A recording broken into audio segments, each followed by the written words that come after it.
Jai Guruji, Jai Guruji, Neelam Aunty, am I audible? जय गुरु जी aunty, जय Guru ji, yes aunty. Okay, thank you, Aunty, for joining the satsang. And I will put it over to you. The Sangat is here, so please start your satsang. Okay aunty. जय गुरु जी, शुक्राना गुरु जी, और आई हुई संगत को भी जय Guru ji. Thank you so much aunty for inviting me on this platform. बहुत अच्छा लगा कि गुरु जी की महिमा है, दूर दूर तक पहुंच रही है। सो मुझे पता चला कि मलेशिया के अंदर एवरीवेयर आई थिंक अब तो गुरु जी हर जगह ही अ, और जानी भी चाहिए। मुझे लगता है गुरु जी की महिमा, क्योंकि इतनी अपरंपार है गुरु जी की महिमा। सो एक्चुअली मेरी जर्नी स्टार्ट हुई थी 2004 से, और वैसे 2000 में मुझे गुरुजी के बारे में पता चल गया था। बट वही है ना कि जब मैंने डॉक्टर साहब को बताया तो इतना इजी नहीं होता एकदम से किसी इंसान पे विश्वास करना। और मुझे पाल आंटी है तो उन्होंने मुझे कहा कि ना एक बड़े पावरफुल गुरुजी आए हैं, और उनके सामने माथा टेको तो सारी आपकी चीजें पूरी हो जाती हैं। क्योंकि my sister in law she was not getting married, तो हमें ये था कि हमने सब जगह माथा टेक चुके थे। बहुत मतलब कोशिश कर रहे थे कि सब लोग उनकी मैरिज हो जाए, बट ऑब्वियसली वो मैरिज नहीं हो पा रही थी। तो जब पाल आंटी ने बताया 2000 में, तो मैंने हस्बैंड को बोला, तो डॉक्टर साहब ने मुझे यही कहा कि नीलम मैं किसी इंसान के आगे माथा नहीं टेकूंगा। सो ऑब्वियसली जब उन्होंने मना ही कर दिया तो मतलब ही नहीं कि हम लोग फिर वहां जाएं। तो सोचिए 2000 से 2004 आ गया, और इतने सालों में ना मैं गुरुजी के बारे में खाली सुनती रही कि वहां पे क्या होता है, कैसे होता है, क्योंकि वो मुझे बताया करती थी गुरुजी क्या करते हैं, कैसे मतलब इतने लोग आते हैं, सारे पॉलिटिशियन आते हैं, ब्यूरोक्रेट्स वहां पर बैठे होते हैं। तो लेकिन नहीं जाना हुआ। लेकिन जब गुरुजी की कॉल होती है ना, तो वो कहीं ना कहीं ब्लेसिंग्स आपको देते ही हैं। सो इन 2004 मेरे हस्बैंड और मेरा झगड़ा हो गया किसी बात पर, और वो झगड़ा इतना ज्यादा बढ़ गया कि आई थॉट कि मुझे अब इनके साथ नहीं रहना और मैं घर छोड़ दूंगी, and I left the home also. So बेटी मेरी उस टाइम 4 साल की थी, बेटा मेरा 9 साल का था, और मैंने घर छोड़ दिया। अब लेकिन जाऊं कहाँ? सो उस दिन मदर्स डे था, तो आई थॉट कि चलो पहले बच्चों को ना, क्योंकि वो झगड़ा इतना ज्यादा बढ़ गया था कि बच्चे भी सहम गए थे कि क्या हो रहा है। सो मैंने कहा चलो पहले इनको मैकडोनल्ड्स लेके जाती हूँ खान मार्केट में। वहां गई, और लेकिन सोचा कि घर तो मुझे वापस जाना नहीं, कहाँ जाऊं, पेरेंट्स के यहाँ जा नहीं सकती। सो उसी दिन पाल आंटी ने मुझे गुरुजी का एड्रेस दिया था, अंपायर स्टेट का, फिल्म देखना हो सके तो वहां चले जाना। सो जब मैं पेमेंट शायद कर रही थी तो एड्रेस मेरे हाथ में आया, और मैं कहा चलो गुरुजी आपको बड़ा भगवान भगवान करती हूँ। गुरुजी के इतने छोटे छोटे स्वरूप थे, बड़े बड़ा तो मैंने कभी देखा ही नहीं था। सो बस वो छोटा स्वरूप ही देखा हुआ था गुरुजी का, और मन में बस यही आया कि गुरुजी बड़ा भगवान भगवान करती हैं, चलो आज भगवान के दर पे ही जाया जाए। सो अब मैं जाऊं कैसे? सो मैंने वहां पे बस पकड़ पकड़ कर बस में कंडक्टर से पूछा, भैया कि मुझे ऐसे ऐसे यहाँ जा रहे हैं। सो उन्होंने मुझे बताया कि आप ऐसे ऐसे पहुंचो। So anyway I just reached Empire State. जब मैं वहां पहुंची तो गुरुजी का बड़ा स्वरूप लगा था किचन के बाहर। सो जब बाहर लगा हुआ था तो मैंने ऐसी ऐसी माथा टेका दूर से। सो एकदम से ऐसे लगा जैसे मुझे किसी ने कहा हो कि अकेली क्यों आई है। और मैंने आसपास देखा कि किसने मुझे कहा कि अकेली क्यों आई है, और फिर मुझे लगा शायद ऐसी में भी वहम होगा मेरा। बट फिर वही एकदम से आवाज लगी एकदम से, अकेली क्यों आई है। तो मुझे समझ नहीं आया कि किसने बोला, या अकेले नहीं आ सकते क्या। तो मैं देख रही हूँ कि किसने बोला है, लेकिन देन सडनली आई रियलाइज कि पाल आंटी ने ये भी कहा था कि गुरुजी टेलीपैथिकली भी बातें करते हैं। तो मैंने कहा शायद गुरुजी तो नहीं अंदर से बात करे। तो आज टुडे आई रियलाइज कि देखो उस टाइम भी गुरुजी ने टेलीपैथिकली मुझे जोड़ लिया, और मुझे अंदर से मतलब आवाज दे के कह रहे कि अकेली क्यों आई है, यानी कि हस्बैंड हस्बैंड कहाँ पर है। सो उन्होंने मेरा ना 5 मिनट बैठना भी मेरा मुश्किल कर दिया, और मैंने फिर इनको कॉल लगाया।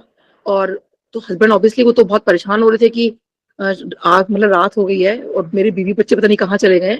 तो इन्होंने कहा खाली एड्रेस बता। मैंने अंपायर स्टेट का उनको एड्रेस बताया, और कहते ठीक है। तो फिर मैं अब तब तक गुरुजी विराजमान हो गए थे गद्दी में, गुरुजी बैठे हुए हैं। और सोचिए क्योंकि हस्बैंड को मैं कॉल कर चुकी थी, अब हस्बैंड आते हैं, और सोचिए गुरुजी महाराज बैठे हैं, शब्द बाणी चल रही है, और आते मेरे को कहते हैं चल उठ यहाँ से। सोचिए मतलब सारी संगत बैठी हुई है, and he was very loud and he said कि चल उठ यहाँ से। सो बस मन में मेरे ना यही आया कि चाय आ जाए, चाय प्रसाद तो हालत नहीं थी बोलने की, चाय आ जाए। क्योंकि मैंने देखा चाय वहां पे बट रही थी, और चाय जो है मेरे हस्बैंड की बहुत कमजोरी रही है। तो मैंने कहा कहीं से चाय आ जाए, और वही हुआ। एकदम से एक सेवादार आए, और चाय की ट्रे लेके उनके सामने खड़े थे।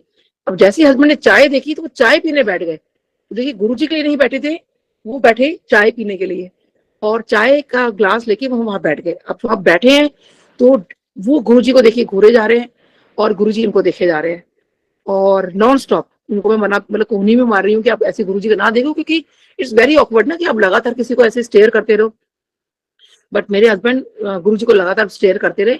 और उसके बाद जब ये बात उन्होंने फिर मुझे नहीं बताई, लेकिन थोड़ी देर में मैंने देखा जब चाय खत्म हो गई उनकी, सो मैंने उनको धीरे से कहा कि अब लंगर प्रसाद भी करना होता है, तो वो मान गए।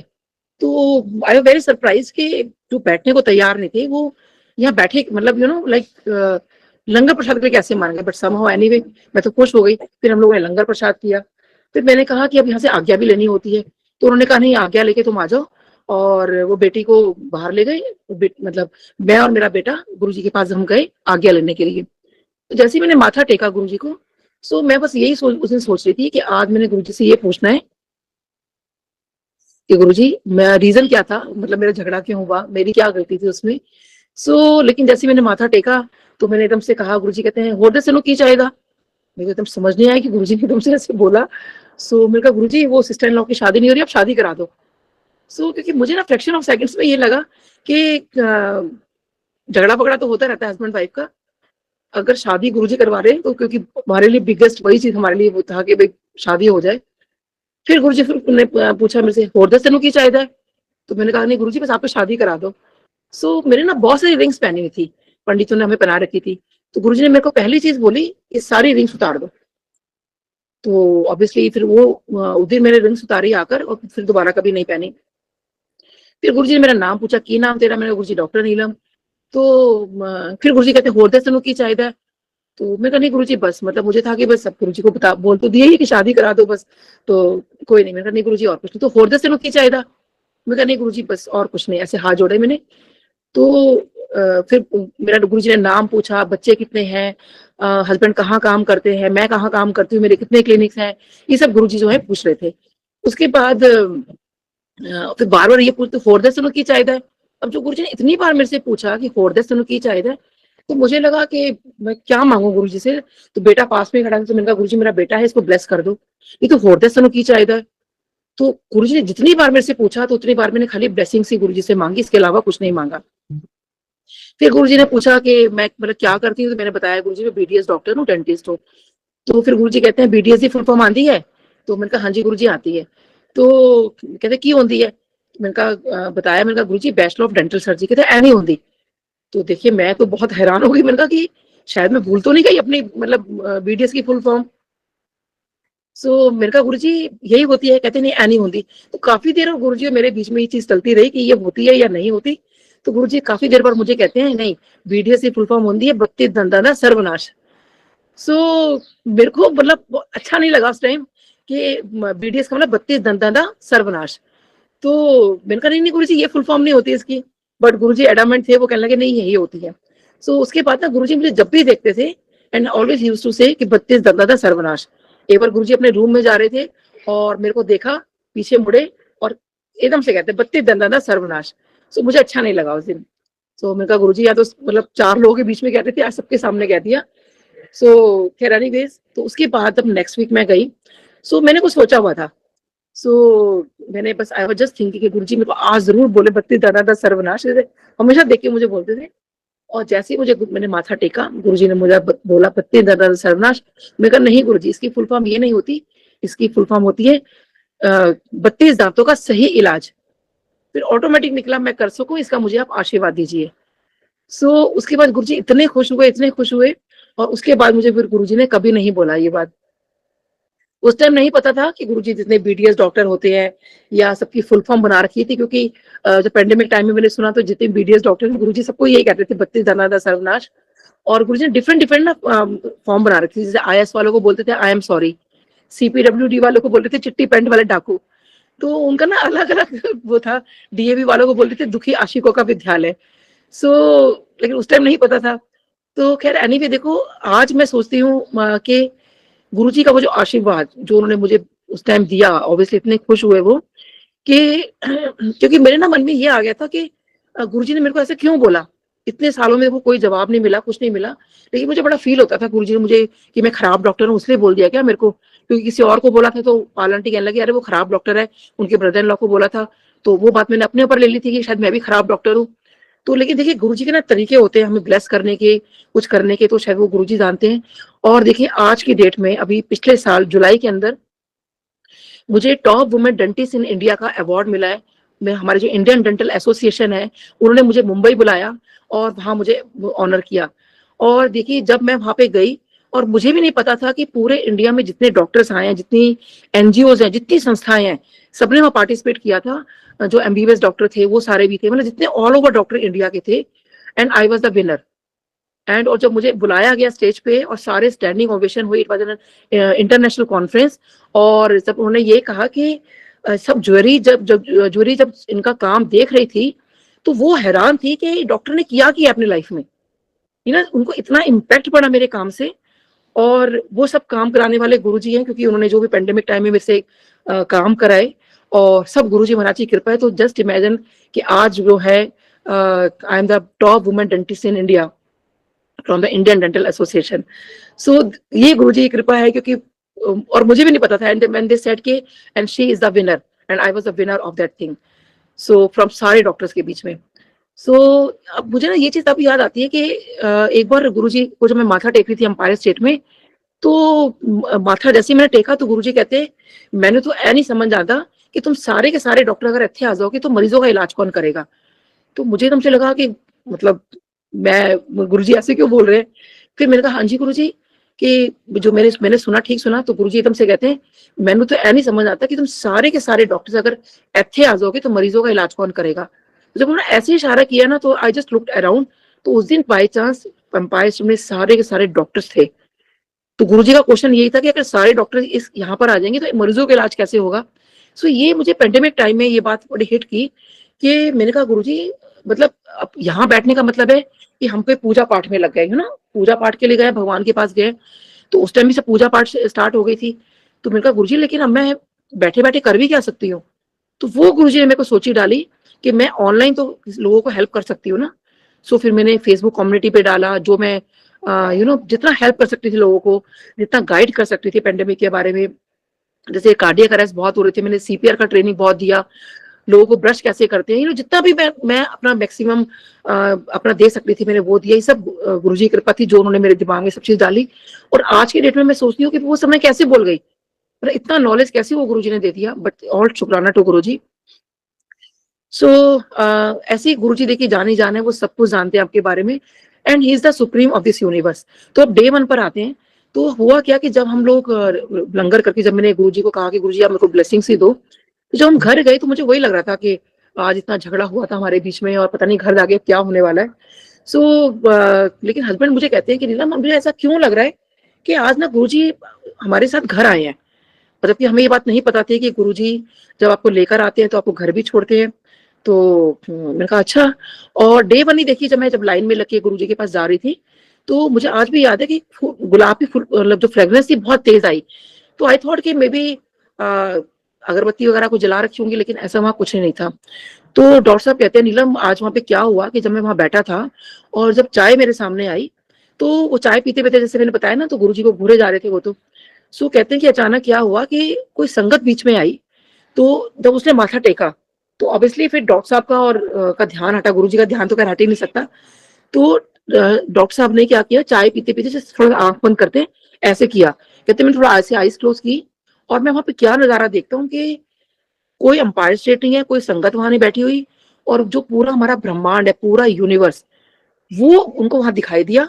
और उस यूनिवर्स के ऊपर गुरुजी बैठे हुए हैं, और जितनी भी हमारी गैलेक्सीज हैं, आकाश गंगाएं जिन्हें कहते हैं, वो सारा गुरुजी के इर्द गिर्द घूम रही है। और हस्बैंड जो थे मेरे एकदम सहम गए कि ये क्या है मतलब। And he is a forensic expert, मतलब बाल में से खाल निकालने वाले लोगों में से है। तो उनको ये लगा ये कोई साधारण इंसान तो नहीं है तो महापुरुष, चलो मैं बैठ जाता हूँ। तो ये उनका थॉट था पहला, और इसीलिए वो बैठे रहे और लंगर प्रसाद किया। और देखिए जहां वो मुझे बाबा से छुड़ाने के लिए आए थे, आज वो मेरे से ज्यादा बाबा के फैन बन गए हैं, बहुत मानते हैं गुरुजी को, हमारी पूरी फैमिली बहुत मानती है। अब देखिए Guruji the supreme of this universe, ये गुरुजी ने मुझे काउंटर कंफर्म कैसे कराया। एक बार मेरे पेशेंट क्लिनिक पर आए मेरी कोई एक पेशेंट ने इनको रेफर किया था, बहुत हाई पोस्ट पे रेलवे के अंदर। और जब वो आए तो ऑब्वियसली उन्होंने मेरे को गुरुजी का स्वरूप लगा था मेरे क्लिनिक पर, तो वो स्वरूप देखते मुझे कहते हैं, डॉक्टर साहब जय गुरुजी, आप गुरुजी को मानते हो? तो मैंने कहा हाँ जी, आप भी? तो कहते हैं डॉक्टर साहब वैसे तो मैं उनमें से हूँ जो किसी भगवान को नहीं मानता, तो किसी इंसान को क्या मानूंगा? तो मैं बड़ी हैरान हुई, फिर आपने गुरुजी को कैसे मानते हो? तो कहते हैं डॉक्टर साहब वैसे तो मैं 96 97 से गुरुजी को के पास जाना शुरू किया, एंड वाज वेरी क्यूरियस कि आप कैसे मानते हो गुरुजी को? तो कहते हैं डॉक्टर साहब पहले तो आप मुझे क्वेश्चन का आंसर करो कि आप गुरुजी को समझते क्या हो? सो मैंने कहा गुरुजी गुरुजी है, गुरुजी महाराज है। तो कहते हैं कि डॉक्टर साहब मैं आपको बताऊं गुरुजी क्या है? तो मैंने कहा हाँ जी। कहते हैं गुरुजी भगवान है। सो मैं बहुत सरप्राइज थी कि जो भगवान मतलब भगवान को नहीं मानता वो एक इंसान के लिए ऐसे कह रहे हैं। तो कहते हैं कि डॉक्टर साहब फिर हमारा बीच में ऑब्वियसली सत्संग शुरू हो गए, तो उनको मैं बता रही थी कि जब भी माथा टेकती थी ना, गुरुजी हमेशा मेरा नाम पूछते थे, की नाम तेरा? तो हमेशा मैं कहती गुरुजी डॉक्टर नीलम। सो ये बात मैं उनको बता रही थी। और एक बार जब मैं माथा टेक रही थी तो मेरे को मन में आ रहा था, मैंने कहा गुरुजी हमेशा मेरा नाम पूछते हैं और अब फिर पूछेंगे की नाम तेरा, और मैं कहूंगी गुरुजी डॉक्टर नीलम। तो इससे पहले मैं अभी सोच ही रही हूँ, जैसे ही मैंने माथा टेका एंड गुरुजी कहते हैं और नीलम आंटी। सो मैं एकदम से हो गई कि अरे तो गुरुजी ने मेरा नाम ले लिया। और लेकिन मुझे ये लगा कि गुरुजी ने आंटी क्यों बोला मुझे? तो मैं इतनी ओल्ड लगने लगी हूँ क्योंकि मैं भी शायद उस टाइम 34 या 35 ईयर्स की थी। सो मुझे अच्छा नहीं लगा कि उन्होंने मुझे आंटी बोला। सो बट बाद में रियलाइज हुआ कि गुरुजी आंटी अंकल मतलब बोलते हैं सबको। तो एनीवेज तो मैं इनको ये बात बता रही थी। तो कहते हैं डॉक्टर साहब आपको तो नाम भी पूछ लिया। कहते गुरुजी ने मेरा नाम भी नहीं पूछा था, कहते पूरी संगत में से मेरे को उठाया, मेरा नाम बुला के मुझे बुलाया, और कहते हैं उसके बाद मेरे से पूछते हैं, तो वो मन में सोच रहे हैं कि शायद ये उनके बॉस ने बता दिया होगा, क्योंकि वो कहते हैं मेरे बॉस मुझे कहते थे कि तू ना मेरे गुरुजी के पास जा, बहुत पावरफुल है वो गुरुजी। तो मुझे लगता था यार गुरु गुरु बहुत होते हैं, मतलब मैं किसी गुरु गुरु के पास नहीं जाऊंगा, मैं तो भगवान को नहीं मानता, किसी गुरु के चक्कर में मुझे नहीं पड़ना। तो लेकिन अपने बॉस की वजह से वो सिर्फ आए वहां पर, और कहते हैं कि फिर एकदम से गुरुजी कहते हैं कि तू प्लॉट पे किस रहता है? अब उनके मन में हैरानी थी कि ये भी शायद बॉस ने बता दिया होगा। फिर एकदम से गुरुजी कहते हैं तू सेकंड फ्लोर पर रहता है। अब वो बड़े हैरान हुए कि ये तो बॉस ने बताएगा कि सेकंड फ्लोर पे रहता है। तो उसके बाद ना वो कहते हैं कि डॉक्टर साहब मैं आपको एक सत्संग सुनाता हूँ कि एक बार उनकी कोई फ्रेंड, कहते हैं मेरे अपने ही फ्रेंड का है सत्संग, कहते एक बार रात के 12 बजे गुरुजी ने उनको बोला कि चल तू मेरे को जो प्रेसिडेंट हाउस है उसके सामने लेकर चल, तो वहां जो पार्क है वहां चलो। अब गुरुजी का हुक्म था, वो रात के 12 बजे सोचिए अंपायर स्टेट से जो है प्रेसिडेंट हाउस के सामने जो पार्क है वहां गए। वहां बेंच था, गुरुजी वहां जाके बैठ गए। तो वहां जाके गुरुजी बैठ गए। उसके बाद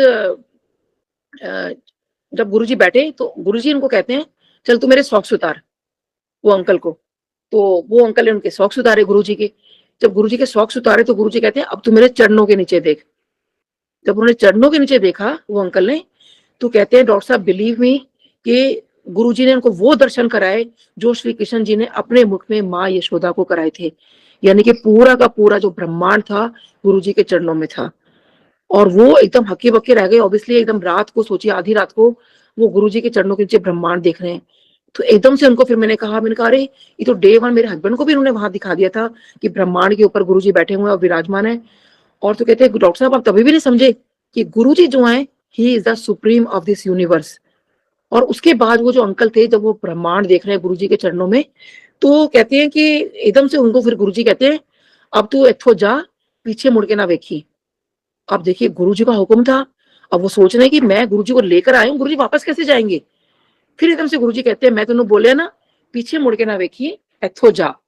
अब गुरुजी का हुक्म था, वो वहीं पार्क में गुरुजी को छोड़कर जो है चले गए। अब वो गाड़ी में जब बैठे, गाड़ी ड्राइव करने लगे अपनी, तो मन में आ रहा था कि गुरुजी वापस कैसे जाएंगे अंपायर स्टेट। तो उन्होंने सोचा कि क्यों ना मैं अंपायर स्टेट फोन करके पूछता हूँ कि गुरुजी मतलब वापस आ गए कि नहीं आ गए। तो उन्होंने कॉल किया अंपायर स्टेट पर। तो वहां जो सेवादार अंकल थे जिन्होंने फोन उठाया, तो कहते हैं अंकल गुरुजी आ गए क्या? कहते हैं अंकल क्या बात कर रहे हो, गुरुजी तो यहाँ से गए नहीं, गुरुजी तो अपने रूम में है। तो सोचिए संगत जी कि उस वक्त भी गुरुजी फिजिकल फॉर्म में यानी कि साकार रूप में होते हुए भी निराकार रूप में उनके फ्रेंड के साथ वहां आए, और आधी रात को चरणों के नीचे पूरे ब्रह्मांड के दर्शन दिखाए कि पूरा का पूरा ब्रह्मांड जो है गुरुजी के चरणों में है। तो उन्होंने यही कहा कि डॉक्टर साहब सब कुछ आप गुरुजी पे छोड़ दो, गुरुजी सब कुछ जानते हैं, जो ब्रह्मांड के मालिक हैं, यानी he is the supreme of this universe. उनको हम लोग मतलब क्या अपना छोटी छोटी प्रॉब्लम्स लेके बैठते हैं या कुछ हम करते हैं, वो तो जान ही जाने, सब कुछ वो जानते हैं। ऐसे ही एक बार गुरुजी का बर्थडे था, 2004 की बात है। सो उस दिन ना बारिश बहुत हुई थी, बहुत ज्यादा बारिश हो रही थी। तो जब हम लोग बड़े मंदिर की तरफ जा रहे थे, तो मुझे मन में ना ऐसे आया, क्योंकि मैं उस टाइम देखिए नई नई थी, और हम इंसान है ना, तो कहीं ना कहीं मन में सब चीजें आ जाती हैं कि मतलब सच में वो भगवान है या तो। लेकिन जैसे बचपन में हम सुनते हैं ना, कहानी किताबों में पढ़ा था कि कोई संत मुनि होते हैं या बहुत कोई पहुंचे हुए ऋषि होते हैं, तो वो चाहे तो बरसात भी रोक देते हैं। तो जब मैं एम्पायर स्टेट पहुंची, सॉरी, जब मैं बड़े मंदिर पहुंची, तो जहाँ शिव मूर्ति लगी है उसके सामने जो है गुरुजी का सिंहासन लगाया था, और जहाँ पे आज गुरुजी की समाधि है वहां पे हंसराज हंस जी का लाइव प्रोग्राम चल रहा था। तो जब हंसराज हंस जी वहां पे लाइव प्रोग्राम कर रहे थे और जब गुरुजी वहां पर आए, तो ना बहुत ह्यूमिडिटी हो गई थी। तो और ऐसे लग रहा था जैसे बारिश कभी भी आ सकती है। तो मैंने मन में ये आया, मैंने कहा क्या गुरुजी, मन में सोचा, मैंने कहा गुरुजी क्या आप सच में, मतलब सॉरी गुरुजी माफी, लेकिन मैंने ऐसे ही बोला, मैंने कहा क्या गुरुजी वाकई मतलब उस लेवल के हैं कि आप बारिश रोक दोगे? तो और देखिए संगत जी, वाकई उस दिन बारिश नहीं हुई। और मन में ना फिर ये आया कि गुरुजी अगर ठंडी ठंडी हवा चलनी शुरू हो जाए ना, तो बैठने का मजा ही आ जाएगा। और संगत जी थोड़ी देर में ठंडी ठंडी हवा भी चलनी शुरू हो गई। और उसके बाद जो हंसराज हंस जी थे, उन्होंने बड़ी, हालांकि उन्हें गाया तो कोई भजन था, मुझे भजन याद नहीं है, लेकिन उस भजन की एक लाइन मुझे बड़ी दिमाग में बड़ी हिट की। और वो लाइन ये थी, वो गुरुजी की तरफ देख के बोल रहे थे कि वो पीर ही क्या जिसको पीड़ का पता ना हो। पीड़ मतलब हमारे दुख तकलीफ, तो वो पीर ही क्या जिसको हमारी पीड़ का पता ना हो। तो इस तरह से जब उन्होंने बोला तो सोचिए वो, और उसके बाद वो कहते हैं कि यानी कि आप जब किसी पीर के आगे, किसी के आगे आप माथा टेकते हो, और गुरु जी की तरफ इशारा करके कह रहे थे, माथा टेकते हैं, उनको सब कुछ पता होता है, उनको हमें बोलने की कोई जरूरत ही नहीं है कि गुरु जी हमारा ऐसे कर दो या वैसे कर दो। गुरु जी सब कुछ जानते हैं आपके बारे में, इसलिए अपनी सारी जितनी वरीज हैं सब कुछ उन पर छोड़ दो। ऐसे ही मेरे एक नेबर जो मेरे घर के पास रहते थे, तो हमारे घर में ना होली से पहले गुरुजी का सत्संग था, और मैंने सबको बुलाया, उनको नहीं बुलाया। और यही सोच के नहीं बुलाया कि भाई ये पुलिस ऑफिसर है और पता नहीं क्या सोचेंगे भी, किसकी आप क्यों किसी इंसान की पूजा करते हो, या हो सकता कुछ बोल रहे हैं, मतलब फुल ऑफ एटीट्यूड वाले पर्सन, तो उनको मैंने नहीं बुलाया। सो अगले दिन जब होली थी तो हमारे घर वो रंग लगाने के लिए आए, तो उनको मैंने जब वहां जहां बिठाया तो वहीं गुरुजी का सिंहासन लगाया था। तो उनको मैंने कहा ना, आप ना बहुत लकी हैं। कहते क्यों? मैंने कहा क्योंकि कल ना गुरुजी का हमने जहाँ सिंहासन लगाया था, सॉरी आपको नहीं बुलाया, जो आप पहली बार, मतलब पहले इंसान है जो बैठ रहे हैं। तो कहते कौन से गुरुजी? तो उनके पीछे गुरुजी का स्वरूप लगा था। मैंने कहा ये वाले गुरुजी। कहते डॉक्टर साहब जय गुरुजी, आप गुरुजी के पास जाते हो? तो मैंने कहा आप भी? कहते मैं तो 96 97 से जा रहा हूँ। तो जस्ट इमेजिन के इतनी पुरानी संगत मेरे घर के सामने, और मैंने खैर चलो नहीं पता था। सो उस दिन तो नहीं, उन्होंने मुझे गुरुजी के बारे में बाद में बताया, और उनका मेन क्वेश्चन मेरे से यही था कि आप गुरुजी को समझते क्या हो? तो तभी मैंने भगवान नहीं बोला गुरुजी को, मैंने कहा गुरुजी गुरुजी हैं, गुरुजी महाराज हैं। तो कहते डॉक्टर साहब मैं आपको एक चीज बताता हूँ, कहते मैं कहीं भी जब जाता था ना, तो गुरुजी को कॉल करके जाता था, तो गुरुजी मुझे कहते थे कि तू अच्छे आप मेरे चरण दबा। तो मैं बड़ी हैरान कि आपने चरण भी दबा रखे हैं। सो कहते मैं जाता था, गुरुजी के चरण दबा रहा था, क्योंकि गुरुजी की हुक्म कि मेरे चरण आके दबाओ। ये तो एक दिन मैं जब मैं बैठा हुआ था, गुरुजी के चरण दबा रहा था, तो मैंने एकदम से गुरुजी से कहा, गुरुजी आप भगवान हो? सो एकदम गुरुजी कहते हैं कि मैं तेनू क्यों दसा? तो कहते हैं बताओगे तो मैं बिलीव करूंगा ना। तो गुरुजी कहते तो विश्वास से मेरे पे करता नहीं। कहते मैं आप पे विश्वास करना चाहता हूँ, और मैं जानना चाहता हूँ कि अगर आप भगवान हो तो काफी, कहते मैंने काफी बार उनको बोला, तो ऑब्वियसली गुरुजी ने बार बार यही कहते थे कि तू तो विश्वास करता नहीं है।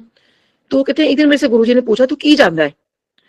तो कहते हैं मैं आपसे वो चाहता हूँ, वो दर्शन पाना चाहता हूँ जो श्री कृष्ण जी ने अर्जुन को दिए थे। अगर वो दर्शन आप दे सकते हो तो मैं आपको भगवान मान लूंगा।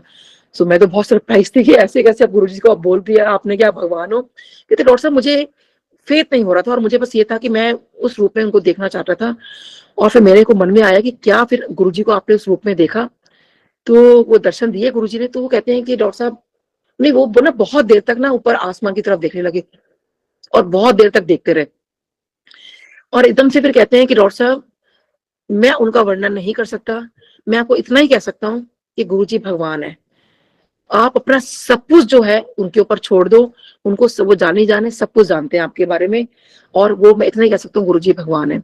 और उन्होंने फिर एक अपना एक सत्संग सुनाया। कहते हैं एक बार क्या हुआ कि जैसे मैंने आपको बताया कि मैं हर जगह गुरुजी को बता के जाया करता था, कहते एक जगह मैं गया, इन्होंने गुरुजी को नहीं बताया था, और कहते हैं जैसे ही मैंने उस होटल के कमरे में उन्होंने कदम रखा, और कहते हैं फोन की घंटी बजती है, ये फोन उठाते हैं, और वहां से आवाज आती है कि हाँ भाई, मैं गुरुजी बोल रहा हूँ, तू किथे। अब ये इससे पहले सोचें कि गुरुजी बोल रहे हैं, और तू किथे, तू जकार्ता विच। अब ये बड़े हैरान हुए कि मतलब ये कुछ बोल ही नहीं पा रहे हैं, ये अंकल, तू जकार्ता विच, और तू मैंने दसिया नहीं, तू इस होटल में इस रूम नंबर में, ये सब उनको बताया, तू मैंने दसिया नहीं, और गुरुजी ने फोन रख दिया। अब ये बड़े हैरान हुए कि गुरुजी को कैसे पता कि मैं जकार्ता में इस होटल में इस रूम नंबर में हूँ, क्योंकि ये कोई गवर्नमेंट ऑफ इंडिया की कोई हाईली कॉन्फिडेंशियल मीटिंग थी, जो घर में भी किसी को नहीं पता था, ऑफिस में किसी को नहीं पता था, शायद कुछ 2-4 लोगों को पता था। और उन्होंने गुरुजी को इसलिए नहीं बताया कि जैसे वो हर जगह बता के जाया करते थे, उस दिन इसलिए नहीं बताया कि मे बी वो शायद लेट हो रही होंगे या जो भी था, या उनको ये लगा कि गुरुजी उनको बुलाना है, लेकिन तो ऐसे मेरे चरण दबा। तो कहने लगे गुरुजी क्या नहीं जानते, उनको कैसे पता कि मैं जकार्ता में हूँ। सो देखिए, गुरुजी वही है कि संगत जी सब कुछ जानते हैं आपके बारे में। ऐसे एक बार मैं अपनी फ्रेंड को लेकर गई, और जो कि मुझे ना एक बहुत बड़ा मैसेज मिलता है जो मैं बताने वाली हूँ, कि जब अपनी फ्रेंड को मैं, जैसे गुरुजी ने मुझे कहा था कि तू अपनी फ्रेंड्स को, अपने पेशेंट्स को लेकर आना, मैं ब्लेस करूंगा। तो जब अपनी फ्रेंड को लेके गई मैं, तो उसने जब माथा टेका, वहां गई, जब हम लोग बाहर निकल रहे थे, तो मुझे एम्पायर स्टेट से बाहर निकल कर आके कहती है कि नीलम, मुझे यहाँ आके बिल्कुल अच्छा नहीं लगा, और आज के बाद यहाँ मैं कभी नहीं आऊंगी। तो मुझे तो बहुत बुरा लगा कि उसने ऐसा क्यों बोला। सो अभी देखो, एम्पायर स्टेट से हम लोग राइट मुड़े, लेफ्ट मुड़े, again she turn around and she said कि मुझे गुरुजी के पास वापस जाना है। तो मैं कहा नहीं, गुरुजी के पास एक बार आज्ञा लेने के बाद हम लोग वापस नहीं जाते। तो कहती नहीं, तो मुझे गुरुजी के पास लेके चल। मेरे को डांट पड़ जाएगी। कहती डांट खा लेना, मेरे को गुरुजी से इंट्रोडक्शन करवा मेरी, और मुझे इंट्रोड्यूस करवा कि मैं कौन हूँ। सो तो मेरी फ्रेंड है डॉक्टर शताब्दी, तो उसको मैं उस दिन मैं अपने 2 फ्रेंड्स को लेके गई थी। तो वो पहली बार गए थे दोनों के दोनों। तो मैं दोबारा अंदर गई, मैं कहा चलो डांट भी खा लूंगी गुरुजी से आज। सो मैंने उसको बोला ठीक है, जब माथा टेकना मैं फिर बताऊंगी कि मतलब ये कौन है।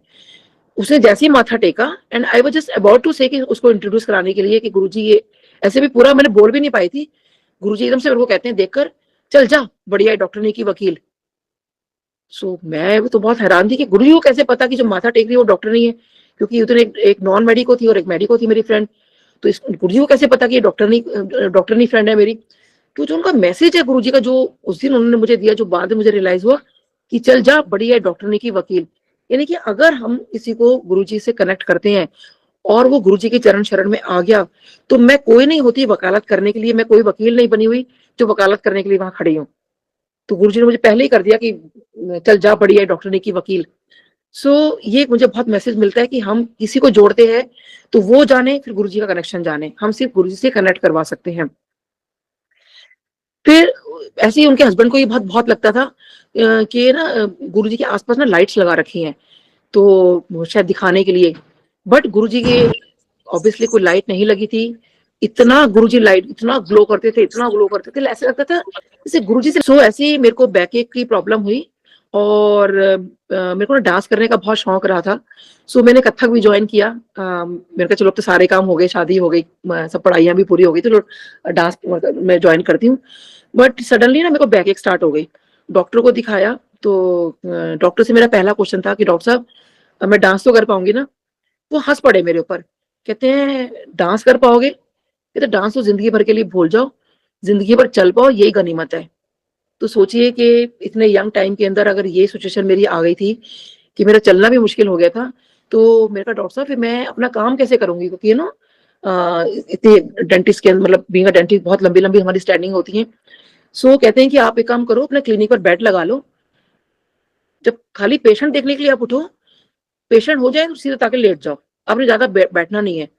तो आप सोच सकते हो मेरी क्या कंडीशन थी। एक आप डेंटिस्ट आप के पास जा रहा है कोई, और पेशेंट बाहर होते थे, और जैसे ही पेशेंट आते थे मैं बेड से उठती थी, काम करती थी, फिर जाके बेड पे लेट जाती थी।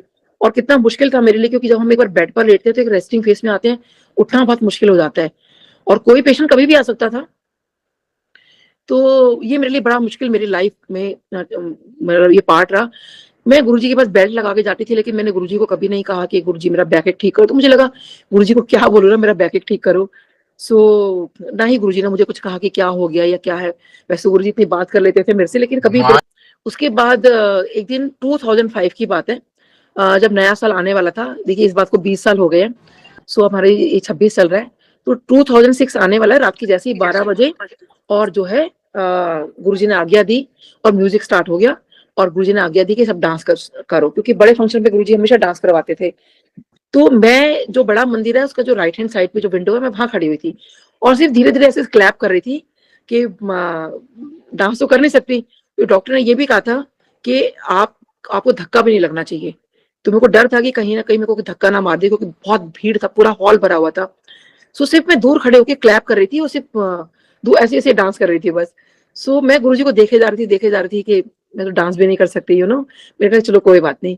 और एकदम से सडनली गुरुजी ने मेरी तरफ देखा और मेरे को एकदम से इशारा किया कि आके मैं डांस करूं। सो मुझे लगा मेरी फ्रेंड को कह रहे हैं, क्योंकि मैं तो डांस कर नहीं सकती, मेरे से चला भी नहीं जा रहा था। सो फिर गुरुजी ने मेरी तरफ देखा, मैं तो कि आके डांस करो।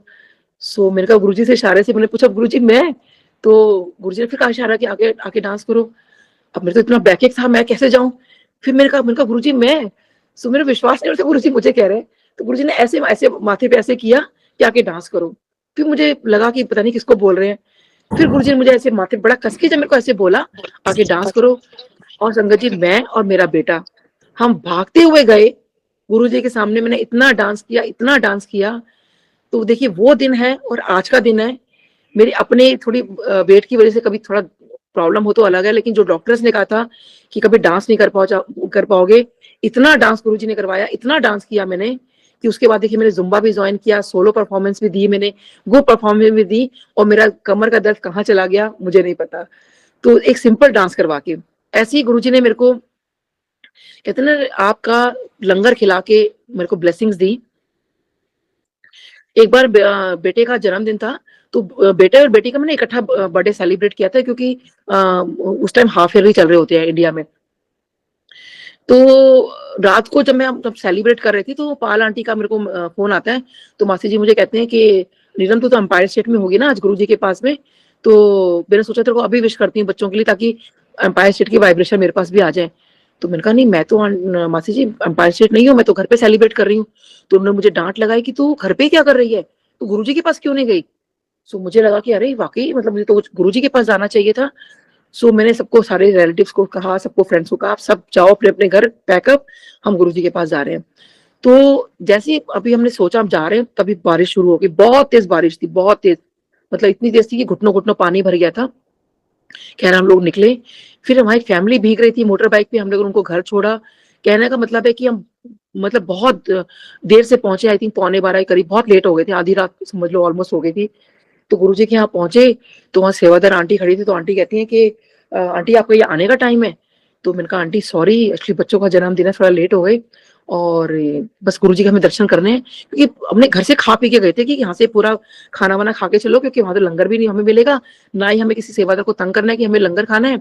और हमें तो सिर्फ ये है कि बस गुरुजी के दर्शन हो जाए, बच्चों का आशीर्वाद मिल जाए, क्योंकि बच्चों का जन्मदिन सेलिब्रेट किया है। तो उन्होंने कहा नहीं, गुरुजी का मतलब दर्शन नहीं हो सकते, बस गुरुजी अपने रूम में जाने वाले हैं, इतना सा दरवाजा खुला हुआ था, जो दर्शन बैक साइड से हो जाएंगे बस वही आप दर्शन कर लेना। अब गुरुजी अपने रूम में गए, पीछे से दर्शन हुए, माथा टेका, और मेरा रोना शुरू हो गया कि मुझे क्या जरूरत थी जन्मदिन का, जब इतना दिन वेट किया था, एक दिन और वेट कर लेते, आज तो गुरुजी के पास हमें आना चाहिए था। और फिर अब जब वो सेवादार आंटी मेरे से पूछने लगे, अच्छा आंटी हमने लंगर किया, तो खा पी के तो पूरा आए थे। तो मैंने उनको बोला, मैंने कहा नहीं आंटी, हम यहाँ तक फुल है, लंगर नहीं करेंगे, बस हमें गुरुजी का आशीर्वाद मिल जाए, बच्चों का जन्मदिन है। मैं उस दिन बेटे का था, बेटे का साथ में मनाया था। तो कहने लगी वो पॉसिबल नहीं। अब वो आंटी चले गए, अब दूसरे सेवादार, क्योंकि उधर वाइंड अप हो रहा था बहुत जल्दी, क्योंकि बरसात बहुत ज्यादा थी। तो अब अंदर वाले सेवादार आए, तो उन्होंने मेरे से पूछा आंटी लंगर किया, उन्होंने देखा कोई संगत आई है। मैंने कहा अंकल हम यहाँ तक फुल है, लंगर नहीं करेंगे, बस बच्चों का जन्मदिन है, गुरुजी का आशीर्वाद मिल जाए। कहते आंटी वो तो पॉसिबल नहीं है। अब एक एक सेवादार आते जा रहे हैं, वो मेरे से सेम क्वेश्चन पूछ रहे हैं, लंगर किया, उनको मैं मना कर रही हूँ कि हम यहाँ तक फुल है, लंगर नहीं करेंगे, और उनको मना करती जा रही हूँ। तो एक आंटी देख रहे थे, कहते हैं आंटी एक काम करो, आप अंदर चले जाओ, क्या पता गुरुजी की मेहर हो जाए। हम अंदर चले गए। तो जैसे उन्होंने बताया था कि आज तो गुरुजी इतने गुस्से में डांट पड़ रही है, तो मेरे को लगा डांट भी खा लूंगी मैं, कोई बात नहीं अंदर चलते हैं। तो गुरुजी अपने रूम में तो जा चुके थे, और अब अंदर वाले सेवादार ने जब देखा कोई नहीं मतलब संगत आई है, तो मेरे को कहते हैं आंटी लंगर किया, तो उनको भी सेम आंसर किया, नहीं हम यहाँ तक फुल है, लंगर नहीं करेंगे, गुरुजी का अगर आशीर्वाद मिल रहा है। कहते हैं आंटी वो तो पॉसिबल नहीं है। तो मैंने ना थोड़ी देर में देखा कि मेनका गांधी आंटी मेरे साथ ही बैठे हुए थे। सो उनको मैंने एकदम से देखा, तो मैंने कहा I just want to say thanks to you. She said for what? मैं कहा just because of you I left the non veg. And she asked me how. तो उनको मैं ना पूरा बताने लगी कि उनकी वजह से मेरा नॉन वेज कैसे छूटा। तो वो बहुत खुश हुई। अब देखिए इतनी देर में गुरु महाराज जी की कृपा होती है। गुरु जी चोला चेंज करके आते हैं, पैंट शर्ट में आते हैं, और अंपायर सीट से हम जब एंट्री करते हैं तो साइड में जहाँ वो स्टेप्स हैं उधर साइड में गुरु जी जाके बैठ गए। तो मेनका गांधी आंटी इनको कहती हैं Guruji you know she left the non veg. मेरी तरफ इशारा करके उन्होंने बोला। तो गुरुजी ने एकदम देखा, तो गुरुजी कहते हैं वधिया कितना। अब मुझे लग रहा था अब डांट पड़ जाएगी गुरुजी से, और मैं कहा चलो कोई नहीं, गुरुजी ने दर्शन दे दिए, ये बहुत बड़ी बात है। बस मैं आ रहा था कि मैं आज गुरुजी को बता दूं गुरुजी मेरे बच्चों का जन्मदिन है, तो आप उनको बस आप आशीर्वाद दें। सो बहुत देर के बाद ना गुरुजी ने ऐसे इशारे के बुलाते थे, ऐसे इशारे करके हमें बुलाया, और एकदम से पहला क्वेश्चन गुरुजी का था लंगर किया। अब जैसे and I was just about to say कि भाई मैं तो यहाँ तक फुल हूँ। गुरुजी कहते हैं लंगर कर कर आओ फिर बात करना। अब देखिए गुरुजी का हुक्म था, वो तो मैं मना नहीं कर सकती थी, सारे सेवादार को तो मना कर दिया। अब बच्चे कहने लगे मम्मी हम नहीं खा पाएंगे, पूरा पेट भरा हुआ है। मैं किचन में गई, मैंने कहा अंकल एक चपाती प्रसाद देना, गुरुजी का हुक्म हुआ है लंगर प्रसाद करने का। तो 4 लोग हैं, एक एक बाइट खा लेंगे चारों, तो गुरुजी की बात भी रह जाएगी और लंगर प्रसाद भी हो जाएगा। तो बच्चे कहने लगे मम्मी प्लीज देखो एक ही चपाती प्रसाद बोलना, हम नहीं खा पाएंगे इतना। तो मैंने कहा अंकल से अंकल प्लीज रिक्वेस्ट है एक ही चपाती प्रसाद। कहते हैं हाँ आंटी एक ही चपाती प्रसाद दूंगा, आप बाहर जाके बैठो। फिर उनको मैंने इशारा किया, किचन के सामने बैठे हुए थे, मैंने कहा अंकल प्लीज एक चपाती प्रसाद। कहते हाँ हाँ आंटी एक चपाती प्रसाद ही दूंगा, आप बाहर जाके बैठो। अब सोचिए गुरु जी महाराज बैठे हुए हैं, खाली मेरी फैमिली लंगर कर रही है। अब लंगर प्रसाद की थाली आती है, and sangat ji believe me that was a double langar prasad. और सोचिए नॉर्मल लंगर प्रसाद भी नहीं, डबल लंगर प्रसाद था। और बच्चे हस्बैंड कहते हैं कि कैसे खाएंगे, तो हम एक ही खाना हमारा मुश्किल था, और वो भी हम इसलिए खा रहे थे क्योंकि गुरुजी ने कहा था कि लंगर प्रसाद कर आओ फिर बात करना।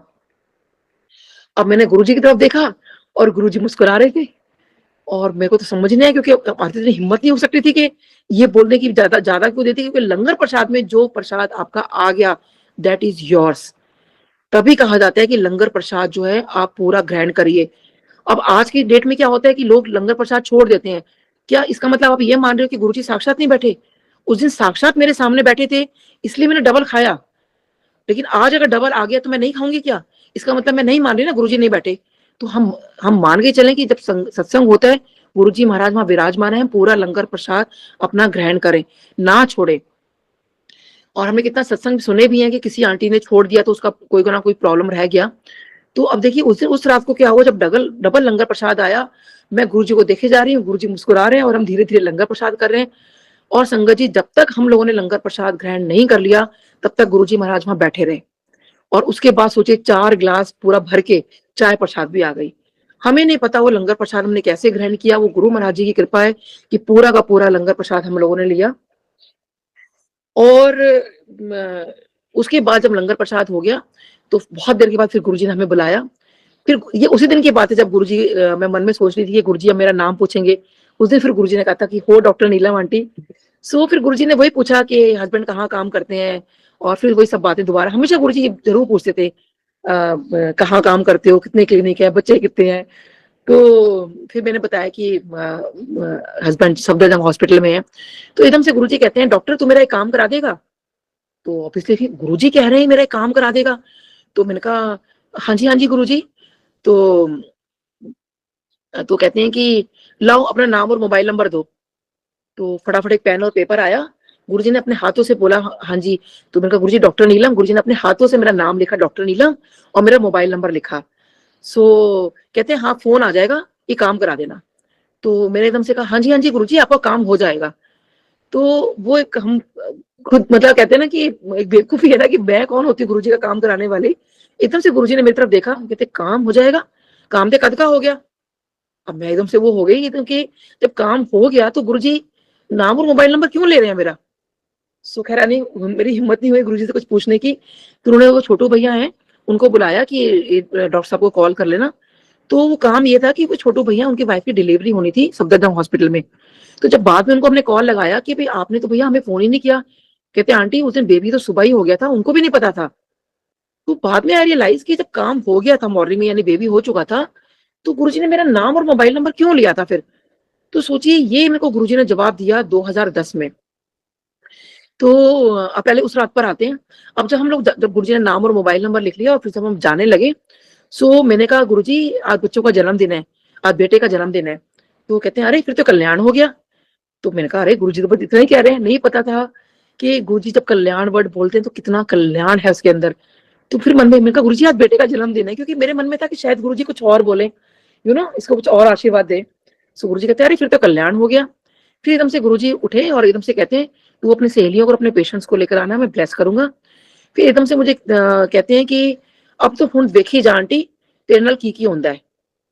तो मैंने कहा गुरुजी क्या क्या, कहते हुन तू वेखी जा। सो बस संगत जी मैं तब से देख ही रही हूँ जो भी लाइफ में अप एंड डाउन आते हैं, बस ये मान के चलती हूँ कि गुरुजी को सब कुछ पता है। उन्होंने उस दिन बोल दिया था कि तू वेखी जा, और इतना जो मेरे को मान सम्मान दिलाया, मुझे अवार्ड्स की लाइन लगा दी, और इतना कुछ मतलब गुरुजी ने इतना कुछ दिया है। जो मन में एक थोड़ी सी सोच भी होती थी गुरुजी ऐसा हो जाए वैसा हो जाए, तो सब गुरुजी करते चले गए। इनफैक्ट मेरे को गुरुजी ने एक मन में एक बार ऐसी ख्याल से आया कि गुरुजी मेरे को ना मिसेस इंडिया बनने का बड़ा शौक रहा था शुरू से, लेकिन कंजर्वेटिव फैमिली है, कभी पार्टिसिपेट नहीं कर पाए।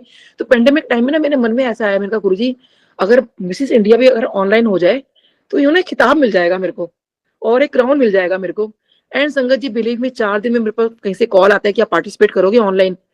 और मैंने पार्टिसिपेट किया तो फर्स्ट टाइम मुझे सेकंड रनर अप मेरे को मिला। मिसेस इंडिया का एक स्टाइल फिस्टा प्लेटफॉर्म है, और फिर नेक्स्ट ईयर फिर मेरे को कॉल आया कि आप दोबारा पार्टिसिपेट करो, और उसके नेक्स्ट ईयर फिर मैं मिसेस इंडिया बनी उस प्लेटफॉर्म पे। और एक और जगह पे मुझे एक रैंप का मतलब वो आया, तो 3 क्राउन सोचिए मेरे को मिल गए। तो एक कितनी वो था, हालांकि वो तो मैंने वहां जाके पार्टिसिपेट किया फिर। सो ये सब गुरुजी का है कि मन में आप सोचो और कैसे गुरुजी पूरा कर देते हैं। तो ऐसे अब देखो, जो मैं उस दिन आती हूँ जब गुरुजी मेरा नाम और मोबाइल नंबर लिखा था, कि जो मेरी लाइफ है आज गुरुजी ने दी हुई है, जो मैं बोल पा रही हूँ सब गुरुजी की कृपा से है। तो इतने सालों में ना ये मैं सब सोचती रही कि गुरुजी ने नाम मोबाइल नंबर लिखा था तो क्यों लिखा था फिर जब काम हो गया था तो। अब देखिए 2010 में मेरे को डेंगू हुआ और मेरी कंडीशन बहुत बिगड़ गई। तो इतनी बिगड़ चुकी थी कि डॉक्टर जब देखो देखने के लिए आए, प्लेटलेट काउंट्स मेरे मॉर्निंग में 10,000 थे, शाम होते होते आई थिंक और भी कम हो गए होंगे। सो शाम को जब डॉक्टर आए उन्होंने मेरा पूरा चेकअप किया, कुछ व्हाट आई रिमेम्बर शायद अल्ट्रासाउंड भी किया। तो और मेरे को बहुत सीवियर पेन एब्डोमेन हो रहा था लोअर साइड पर। मैं कहा डॉक्टर साहब मुझे कोई भी दवाई दो, तो उन्होंने कहा भाई हम एक दवाई दे तो सकते हैं but it could be fatal, कुछ भी हो सकता है उस दवाई से। मैंने कहा कुछ भी करो मेरा पेन बंद करो। तो उन्होंने ब्लड का अरेंज करवाया जो कि पूरा भी अरेंज नहीं हो पाया था, 7 यूनिट मांगा था, शायद 3 मिला था मेरे को। तो वो मेरे को चेकअप करने के लिए आए, और जब चेकअप वगैरह पूरा कर लिया हस्बैंड को बाहर लेके गए, और जाके बाहर बोलते हैं मेरे हस्बैंड को, डॉक्टर साहब we are very sorry to say कि आपकी वाइफ के पास सिर्फ 15-20 मिनट बचे हैं, आप जाके अपनी वाइफ से मिल लो। तो आप सोच सकते हो कि जो डॉक्टर उसी हॉस्पिटल में डॉक्टर हैं, उनकी जूनियर सीनियर की टीम आई थी, उन्होंने हैंड्स अप कर दिए मेरे लिए। और अब डॉक्टर साहब बाहर खड़े हैं, उनकी हिम्मत नहीं हुई अंदर आने की। वो माँ काली को अपनी मदर मानते हैं, और वो माँ काली को और गुरु जी को बाहर अरदास लगा रहे हैं कि इन दोनों ने उनकी लाइफ में क्या किया, कि नीलम के पास बड़ा समय नहीं बचा, मतलब तो आपको पता है डेंगू का कोई इलाज नहीं होता। और उन्हें वो हैंड्स अप करके चले गए कि हाथ ऊपर कर लिए डॉक्टर्स ने मेरे से। तो अभी वो बाहर खड़े ही थे तो एक डॉक्टर वहां निकल के जा रहे थे, और मेरे हस्बैंड को कहते हैं डॉक्टर साहब इतनी रात को यहाँ क्यों खड़े हो। तो कहते हैं सर ऐसे ऐसे बात है, वाइफ को जवाब दे दिया डॉक्टर्स ने। तो एकदम से कहते हैं अरे तुम तो गुरुजी के पास जाते हो ना। तो कहते हैं हाँ सर हम जाते तो हैं। तो कहते हैं कि चलो अपनी वाइफ से मिलवाओ। वो आए वहां पर, और कहते हैं अब आपको कैसा लग रहा है। तो वो दवाइयां जो थोड़ी बहुत दी गई थी, मेरे को थोड़ा सा पेन में आराम था, तो मैंने कहा सर मुझे थोड़ा सा पहले बेटर लग रहा है। तो कहते हैं बोलो जय गुरु जी। मैंने कहा जय गुरु जी। कहता हो गए बिल्कुल ठीक। तो सोचिए संगत जी उस जय गुरु जी बोलने में कितनी ताकत थी कि मैं आज आप सबके सामने वो सत्संग शेयर कर पा रही हूँ। 2010 की बात है। और ये देखिए, और मैं ठीक होके जब अपने घर आई, उस दिन धनतेरस था, दिवाली से 1 दिन 2 दिन पहले ही धनतेरस वाले दिन जब मैं घर आई, तो व्हील चेयर पे ऑब्वियसली मुझे लाया गया, इतनी मेरी कंडीशन में वीक हो चुकी थी। तो हमारे घर में ना 10 दिन के बाद सत्संग था, वो पहला सत्संग था मेरे घर के अंदर। तो घर में ना सबने मेरे को मना किया कि भाई मतलब देख लो अगर कंडीशन ठीक नहीं है तो सत्संग मत रखवाओ। मैं कहा नहीं, मेरे गुरुजी का सत्संग है, पहली बार हम कर रहे हैं, कोई नहीं कर लेंगे। क्योंकि ना हस्बैंड को डॉक्टर साहब ने मतलब बोला था कि देखो may be it's a miracle कि वो ठीक हो गई हैं, लेकिन 10-12 दिन का रिलैप्स पीरियड उनका हो सकता है, उसमें जरा सा भी इनको कुछ हो गया तो उनको बचाना मुश्किल होगा। तो ये बात मेरे को हस्बैंड ने नहीं बताई थी उस वक्त, तो कि भाई ऐसे ऐसे डॉक्टर ने बोला है। तो अच्छा, उधर से क्या हुआ कि जब मैं रात को सो रही थी तो मैंने कहा गुरुजी आपका सत्संग तो मुझे को रखवाना है, लेकिन मेरी कंडीशन तो ठीक नहीं है। उस टाइम ना फाइनेंशियली बहुत डाउन हो गए थे, क्योंकि हमारा यहाँ पे घर बनना शुरू हो गया था गुड़गांव के अंदर। तो ये मन में आ रहा था कि गुरुजी फाइनेंशियल भी हम डाउन हो चुके हैं, तो जब आपका सत्संग हुआ तो मुझे तो पूड़ियां बनवानी है, तो देसी घी में पूड़ियां बनवाना चाहती हूँ, लेकिन मैं इतना अफोर्ड नहीं कर पाऊंगी देसी घी की पूड़ी। तो ये सोचते सोचते सोचिए मैं सो गई। तो अब रात को मुझे ड्रीम में क्या आता है, गुरुजी ड्रीम में आते हैं, वो किसी गाड़ी में बैठ के जा रहे हैं, तो मैं एकदम से कहती हूँ, एकदम गुरुजी को कहती हूँ, तो एकदम गुरुजी ऐसे बोलती हूँ तो गुरुजी मेरी तरफ देखते हैं। तो गुरुजी कहते हैं कोई ना तू तेल विच पूड़ियां तलवा ले। तो मतलब सोचिए वो घी वाली प्रॉब्लम तो सॉल्व कर दी कि कोई नहीं तेल पूड़ियां तेल विच तलवा ले, बट सत्संग करवा ले, क्योंकि इसके बाद तू मिल नहीं पाएगी, किसी से मिल नहीं पाएगी। और मैं सुबह सो के उठी, मैंने कहा ये गुरुजी ने क्या बोला कि सत्संग करवा ले, इसके बाद तू किसी से मिल नहीं पाएगी। मैंने अपने बेटे को बताया तो कहते हैं मम्मी हम सत्संग ही नहीं करवाते। तो मैं कहा लेकिन गुरुजी ने ये भी तो बोला ना कि पूड़ियां तेल भी तली जाएंगी, तो इसका मतलब सत्संग तो होगा। और मैं किसी से मिलूं ना मिलूं, तो मेरे मन में आया, मैंने कहा नहीं, सत्संग तो मुझे करवाना है, क्योंकि गुरुजी ने बोला है कि सत्संग करवा ले। मैं मेरा क्या होगा देखा जाएगा। 24 अक्टूबर को मेरे घर में सत्संग था, और रात को जब 12 बजे, तो गुरुजी का जैसे हमने दरबार लगाया था, तो हम पूरा परिवार वहीं सो गए। तो जैसे 12 बजने लगे ना, तो मुझे लगा फिर अगला दिन आने वाला है, गुरुजी ने तो बोला था कि तू किसी से मिल नहीं पाएगी सत्संग के बाद, तो पता नहीं मेरा क्या होने वाला है। और उधर से डॉक्टर साहब भी थोड़ा उनके मन में था, क्योंकि वो 10-12 दिन का पीरियड दिया था, तो कि भाई कुछ भी हो सकता है। तो जब मैं वैसे तो लेट सो के उठती हूँ, दिन सुबह थोड़ा जल्दी उठी, अपने आप को पिंच भी किया मैंने, गुरुजी को ऐसे माथा टेका, मैंने कहा गुरुजी आपने तो कहा था किसी से मिल नहीं पाएगी, बट मैं तो जिंदा हूँ। सो मतलब लेकिन ये कैसे, मतलब गुरुजी की बात तो गलत नहीं हो सकती ना। लेकिन बहुत शुक्राना गुरुजी कि आपने मेरे को लाइफ दी, लेकिन ऐसे कैसे। तो आई कॉल्ड कुकी आंटी, तो मैंने कुकी आंटी को बताया कि आंटी ऐसे ऐसे गुरुजी का ड्रीम आया, और वैसे मैं तो ठीक हूँ। तो कुकी आंटी कहते हैं तू समझ नहीं पाई, मतलब वर्डिंग्स वही थी कि तू सत्संग करवा ले, इसके बाद तू किसी से मिल नहीं पाएगी। शायद मैं सत्संग ना करवाती, उस पर खरी ना उतरती, तो शायद फिर किसी से मिल ना पाती। तो जो दिन गुरुजी मेरे घर में आए, तो डेफिनेटली वो गुरुजी ने मेरे को एक रक्षा कवच दिया उस दिन। और उसके बाद देखिए गुरुजी ने मेरे को लाइफ दी। अब देखिए ये भी गुरुजी की लाइफ दी हुई है, ये भी गुरुजी ने मेरे को काउंटर कंफर्म कराया कि वो जो 10-12 दिन का मेरे को पीरियड दिया गया था डॉक्टर्स ने, उस दिन रात को क्या होता है, एक दिन रात को जब मैं सोई, तो मैं ड्रीम में क्या देखती हूँ कि यमराज जी मेरे पीछे पीछे भाग रहे हैं, और मैं उनसे भाग रही हूँ। और भागते भागते जो है मैं अपनी मम्मी के यहाँ चली जाती हूँ। तो वहां पे ना सरदार अंकल खड़े हुए हैं। तो सरदार अंकल को मैं कहती हूँ कि अंकल मैं आपसे ना किराए की बात बाद में करती हूँ, अभी आप ना मेरा नाम और मोबाइल नंबर लिख लो। और यमराज जी मेरे पीछे पीछे ही हैं। जैसे ही उनको मैं ये बात बोलती हूँ कि मेरा नाम और मोबाइल नंबर आप लिख लो, तो एकदम से ना मुझे ध्यान आता है कि ऐसे ही गुरुजी ने एक बार अपने हाथों से मेरा नाम और मोबाइल नंबर लिखा था। और जैसे ही मुझे सोच आती है, तो वो जो यमराज जी मेरे पीछे खड़े थे, एकदम से कहते हैं ओहो इस गुरुजी ने तो मेरे सारे आंकड़े बिगाड़ के रख दिए। तो एकदम से मैं वो कहती हूँ हाँ ये क्या कह रहे हैं। कहते हैं यमराज जी फिर कहते हैं, 2 बार उन्होंने बोला इस गुरुजी ने तो मेरे सारे आंकड़े बिगाड़ के रख दिए, और वो मुझे छोड़ के चले जाते हैं। तो संगत जी ये भी काउंटर कंफर्म हुआ कि यमराज जी देखिए मेरे को लेने आए थे, लेकिन जो गुरुजी ने उसे मेरा नाम और मोबाइल नंबर अपने हाथों से लिखा था, तो अपने यहाँ दर्ज कर लिया था कि अभी संगत मेरी है, और मेरा नाम वहां लिख लिया था, क्योंकि काम तो कभी कब का हो चुका था। तो इसीलिए कहते हैं कि जो गुरुजी की बातें हैं, गुरुजी जो कहते हैं उनपे कितना गूढ़ मतलब होता है, कितने सालों बाद ये मुझे रियलाइज हुआ। और जो शब्द बाणी भी एक आती है ना कि यम ना नेड़े आवे, तो वो मुझे फिर तभी ये याद आता है, तभी सत्संग याद आता है कि यमराज भी आपके नजदीक नहीं आ सकते जब तक आपको आपके ऊपर गुरुजी की कृपा है। तो बहुत बहुत शुक्राना गुरुजी मुझे लाइफ देने के लिए, मेरी आवाज देने के लिए। ऐसी मेरी आवाज जो थी, संगत जी जैसे गला बैठ जाता है ना, मेरी आवाज ऐसी हो गई थी। मैं ठीक से बोल नहीं पाती थी, और उसका रीजन ये था कि मेरे को टॉन्सिल्स हो गए थे, बहुत सीवियर टॉन्सिल्स थे। तो मेरे एक ब्रदर हैं, is a cardiothoracic surgeon, is a rakhi brother. So उन्होंने जब कॉल किया के मेरे से बात की तो कहते नीलम तेरे से तो बात भी नहीं हो रही, तेरी तो आवाज भी नहीं निकल रही, तो तू एक काम कर, आज ही एडमिट हो जा और ऑपरेशन करवा अपना। तो मैं बहुत डर गई, मैंने कहा भैया हेड एंड ये गले का है तो मेरे को बहुत डर लगता है। कहते कोई नहीं, ये टॉन्सिल तेरे को बहुत सीवियर दूसरी प्रॉब्लम कर देंगे, कुछ भी हो सकता है, तो आज ही एडमिट हो और आज ही जो है इसको ऑपरेट करवा। तो उस दिन शाम को मैं गुरुजी के पास जाना था, तो मुझे लगा कि चलो मैं एक बार गुरुजी से पूछ लूं या मैं गुरुजी के पहले माथा टेक लूं। तो उसी सिलसिले में ना हमने ब्लड टेस्ट करवाए थे। तो ब्लड टेस्ट में रिपोर्ट में मेरे को आया हाइपोथायराइडिज्म। तो हस्बैंड कहने लगे ना, मैं एक काम करना, गुरुजी को बता देना अपनी ब्लड टेस्ट की रिपोर्ट कि हाइपोथायराइडिज्म भी निकला है। तो मैंने कहा बड़ा अजीब लगेगा, गुरुजी को क्या बोलूंगी हाइपोथायराइडिज्म निकला है। सो कहते कोई बात नहीं, गुरुजी को बता देना। सो मैं गई, माथा टेका, अब आवाज तो निकल नहीं रही बिल्कुल भी, बिल्कुल मैं बोल नहीं पा रही थी संगत जी, बहुत टाइम हो गया था मेरा गला बैठे हुए, तो हम कैसे गला बंद हो तो कैसे बात करेंगे ना।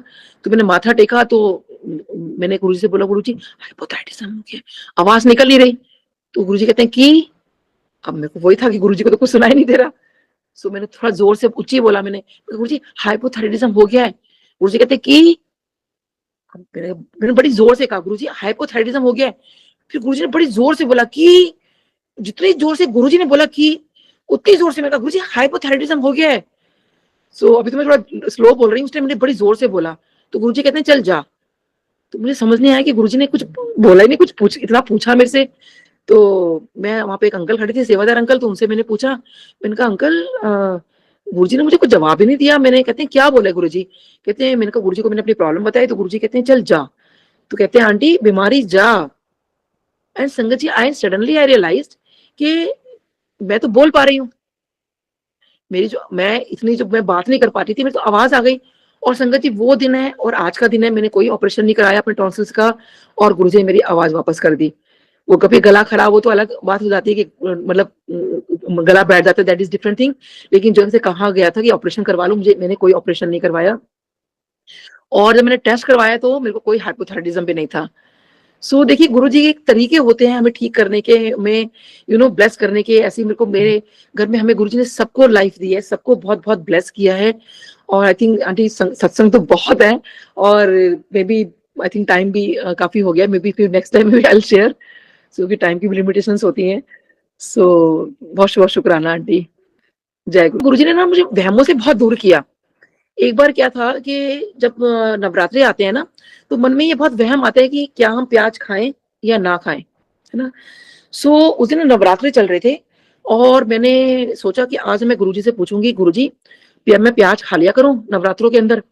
सो गुरुजी अंपायर स्टेट में बैठे थे, तो वहां पर मेरे को लंगर का नंबर आया on the left hand side मेरे को गुरुजी के पास। सो मैंने कहा चलो, क्योंकि जब हम लंगर करने के बाद ही गुरुजी से कोई बात करते थे। सो सोचिए, क्योंकि हमारे गुरुजी प्रैक्टिकल गुरु हैं, पूरा करके दिखाते हैं। सो गुरुजी ने मतलब जब मैं लंगर कर रही थी, सोचिए उससे पहले कभी नहीं हुआ, उससे बाद में कभी नहीं हुआ। जैसे ही लंगर प्रसाद की थाली आती है, पहली बार उसमें गोल कटे हुए प्याज थे। तो कहते ना बिन बोले सब कुछ जानदा। तो गुरुजी को मैंने देखा, गुरुजी मुस्कुरा रहे थे कि जब प्याज लंगर में आ गए तो प्याज तो खा लो। फिर मैंने कभी कोई वहम नहीं किया। ऐसे एक बार क्या हुआ कि मैंने ना एक बार दिवाली का दिन था और पता चला कि अंपायर स्टेट में दिवाली सेलिब्रेट हो रही है। तो जैसे ही मुझे पता चला तो मैंने कहा अरे आज तो बहुत अच्छे से हैप बन के वहां जाना है, क्योंकि सब बहुत अच्छे अच्छे बन के आते हैं। जैसे किसी की वेडिंग हो, इतना पूरा तैयार होके सब आंटियां आती हैं, तो मैं भी ना अच्छे से तैयार होके जाऊंगी। तो मेरे पास ना एक ब्लैक कलर का और एक गोल्डन कलर का एक लहंगा चोली है, कि एक्चुअली इसका टॉप है और गोल्डन और वो ब्लैक कलर का पूरा लहंगा है। क्योंकि मेरी मदर ना मेरे को ब्लैक एंड व्हाइट नहीं पहने देते थे, वो कहते थे नहीं हमारे हिंदुओं में ना ब्लैक एंड व्हाइट नहीं पहनना चाहिए। तो मैं उनसे ना छुप के पहनती थी वो। तो लेकिन सारे फंक्शन में तो नॉर्मली वो होती थी, मैं वो ज्यादातर पहन नहीं पाती थी। तो उस दिन मैंने कहा कि अरे वाह, आज तो गुरुजी के पास जाना है, तो मैंने ना आज ये ब्लैक वाला पहन लेती हूँ मैं। तो हाँ, तो कोई मना करेगा नहीं। बट मैं जब आधे रास्ते पहुंची ना, तो मैंने एकदम कहा कि अरे, वैसे मदन लाओ मना करती है, हमारे घर के बड़े मना करते हैं, काला कपड़ा वो भी दिवाली वाले दिन मैंने पहन लिया। और मैंने कहा आज अगर इसको गुरुजी ने अगर मना कर दिया ना, तो ये ड्रेस तो मैं कभी पहन नहीं पाऊंगी, मेरी इतनी फेवरेट ड्रेस है। सो मेरे को ना मन में वो आया, लेकिन अब ऐसा नहीं था कि मैं वापस जाऊं और चेंज करूं।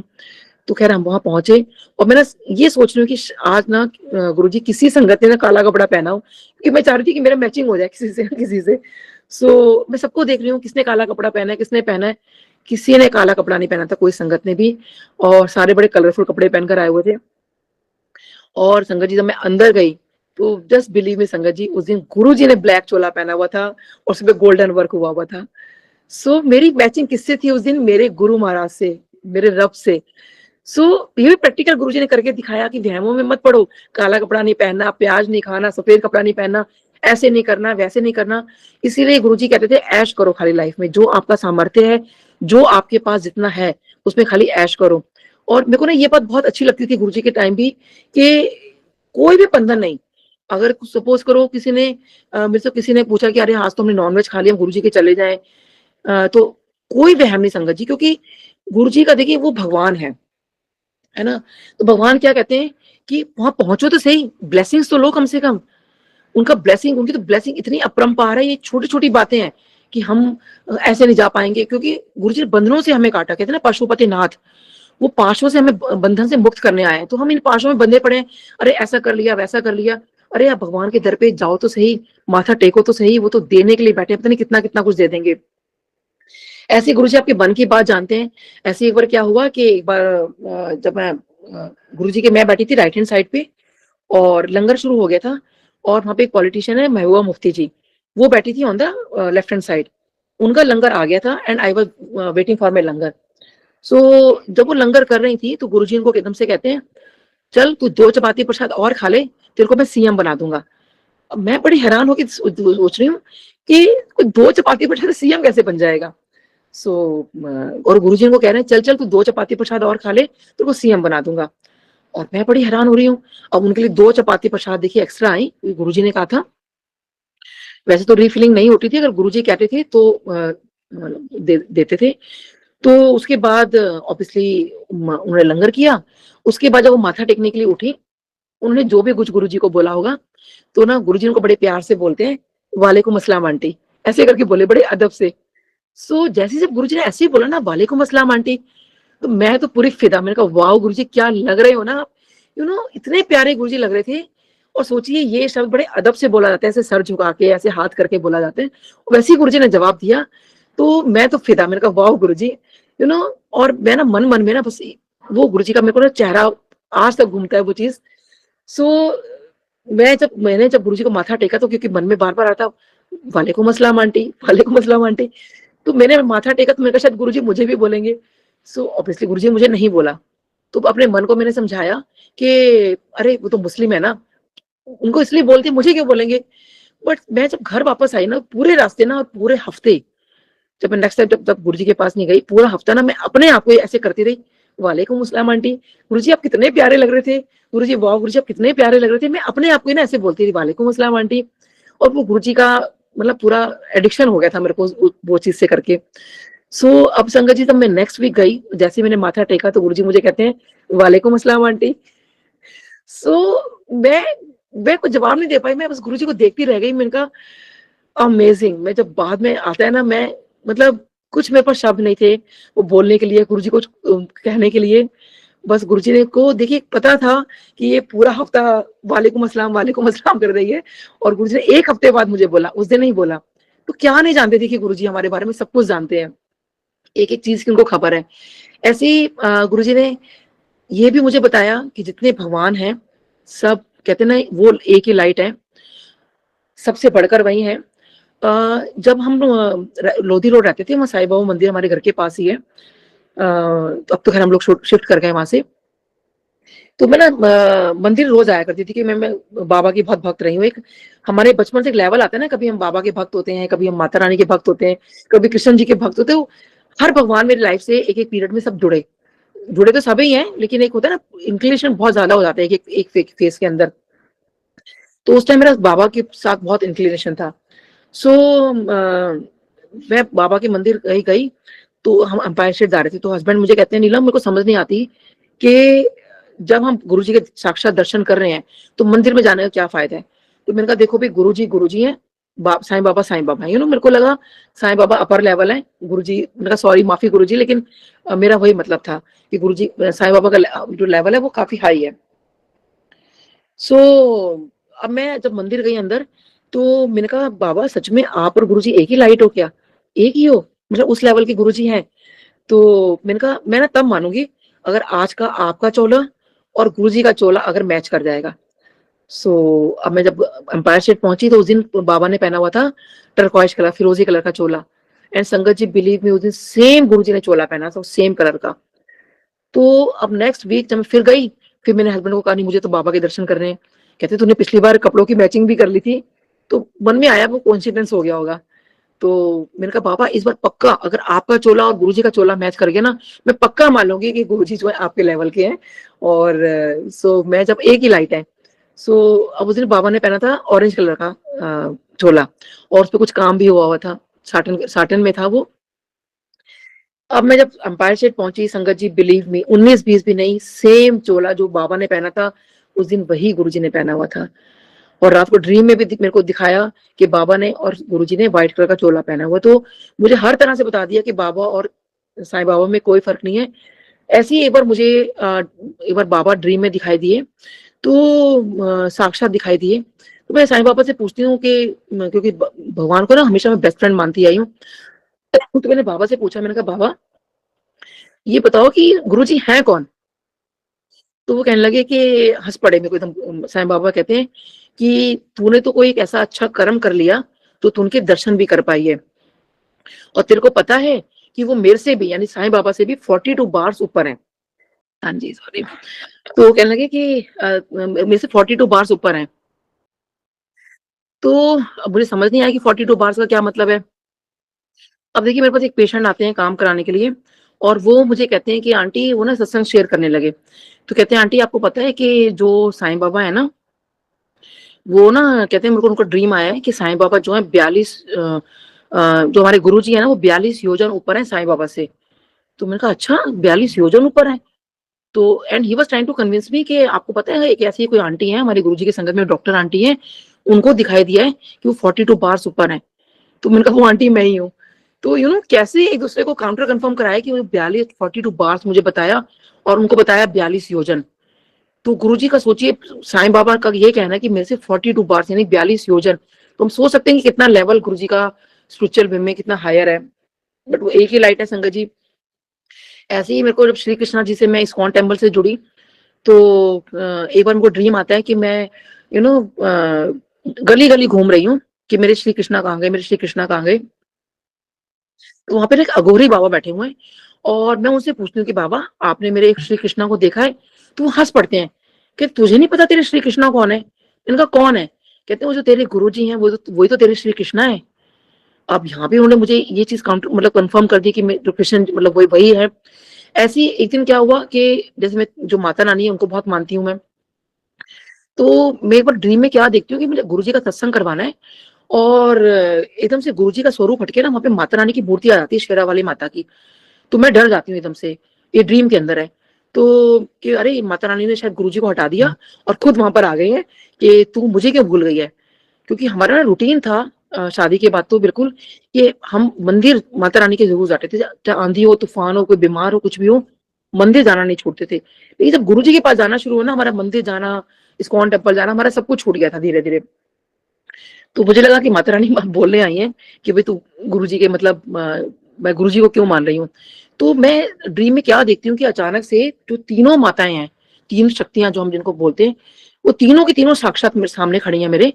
और उनको देख के मैं एकदम से कहती हूँ कि ओरे मासू माता रानी तीनों आ गई। और जब मेरा नंबर आता है उनको माथा टेकने का, बहुत बड़ा यज्ञ चल रहा है, और जैसे ही मेरा नंबर आता है उनको माथा टेकने का, तीनों की तीनों माता रानी एक हो जाती हैं। और जैसे ही वो एक हो जाती हैं, तो उनको मैं ऐसे ऐसे माथा टेकती हूँ, उनके गले लग के मैं रोने लगती हूँ। और उनको मैं कहती हूँ कि Mata Rani I am really very sorry, ये गुरु जी के चक्कर में मैंने आपके पास आना छोड़ दिया। और रोती हूँ। वो तो मेरे को बड़े प्यार करती हैं और कहती हैं कि हम तीनों तेरे को यही बताने के लिए आए हैं कि जो पथ तूने चुना है इस पथ को कभी मत छोड़ना। ये यानी कि पथ मतलब रास्ता, यानी जो ये पथ तूने चुना है ये बिल्कुल सही पथ है। सोचिए माता रानी ने मुझे, तीनों माता रानी उस शक्ति ने मुझे बोला कि ये बिल्कुल सही रास्ता है, इसको कभी छोड़ना मत। तो हर तरीके से देखिए कैसे जो है ना मुझे बताया गया कि सब कुछ वही है। तो वही है, देखिए गुरुजी ने वैसे कभी किसी को मना नहीं किया कि इस मंदिर में मत जाओ या कुछ है। हाँ, आप कहीं जा रहे हो, देखिए भगवान है, माथा ज़रूर टेकिए, एक रिस्पेक्ट है, क्योंकि शायद उनकी कृपा से मुझे मेरे गुरुजी मिले। क्योंकि जब मैं बचपन में कहानी की किताबें पढ़ती थी ना कि श्री राम जी के भी गुरु हैं, तो कहती थी मेरे गुरु क्यों नहीं है, आपके गुरु हैं। श्री कृष्ण जी को बोलती थी, जितने भी देखिए हम गुरु हमेशा होते हैं। तो मुझे ना बहुत मन होता था कि मेरे भी कोई गुरु होने चाहिए थे। लेकिन आज इस कलयुग में गुरु कहाँ से लेकर आऊँ मैं? शायद मेरी इतनी पूजा पाठ जो बचपन से रही और सबने मेरे को मिलके शायद वो आशीर्वाद के रूप में गुरुजी मेरे को दिए। और एक मैं ना अभी एक कुछ सुन रही थी, कुछ सत्संग था या कुछ था, शब्द वाणी में भी कुछ एक ऐसे आता है कि गुरु नानक देव जी ना कहते हैं, एक बहुत कोई ऋषि संत महात्मा वहां पहुंचे होते हैं। तो गुरु नानक देव जी कहते हैं जैसे वो उठ के वहां से जाते हैं ना, कहते हैं इस एरिया को ना साफ कर दो। तो उनके जो शिष्य थे वो कहते हैं गुरुजी ये तो लेकिन बहुत पहुंचे हुए संत हैं। कहते हैं क्योंकि इसका कोई गुरु नहीं है, इसलिए ये पहुंचा हुआ नहीं है। तो उनका तात्पर्य ये था कि जब कहीं किसी को कोई गुरु होता है तो वो अपना गुरु जरूर बनाए, तभी उसकी कहते हैं आगे जो है गति हो सकती है। यानी कि अगर हमें भव सागर से पार होना है तो हमें गुरु धारण करना बहुत जरूरी है। मतलब वो शब्द बाणी में मैंने अभी सुना, ये कल परसों ही सुना है किसी का। बहुत शुक्राना मैं करती हूँ कि गुरुजी आप हमारी लाइफ में आए और हमने आपको एक गुरु के रूप में, हालांकि वो भगवान है, एक गुरु के रूप में पाया।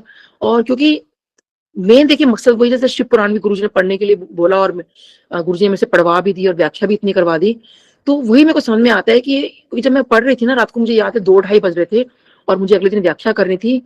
एंड जैसे ही मैंने वो लाइन पढ़ी उसके अंदर, और मैं थी गुरुजी वाओ, क्या पढ़वाया आपने, कि मतलब उस शिव तत्व की ओर जाना, यानी आपकी तरफ जाना। और आपने जो हमें दर्शन दिए और जो आप हमें मिल गए हो, दैट इज मोर इम्पोर्टेंट। हम ये सोचें कि हम पूजा पाठ बहुत ज्यादा कर ले, व्रत रख ले, ये सब कर ले, उसका कोई मतलब नहीं है। क्योंकि जब भगवान सामने हमारे मिल चुके हैं तो बस हम उनकी महिमा गुणगान करें। उनकी जो चीजें, कैसे कहते हैं ना, गुरु जी को मानते हैं तो गुरु जी की भी माने। जो जो गुरु जी ने प्रोटोकॉल हमें बताए हैं कि शब्द वाणी सुननी है, पूरा लंगर हमें फिनिश करना है, ये जो भी चीजें हैं, और सिंपल सीधी चीजें रखनी है।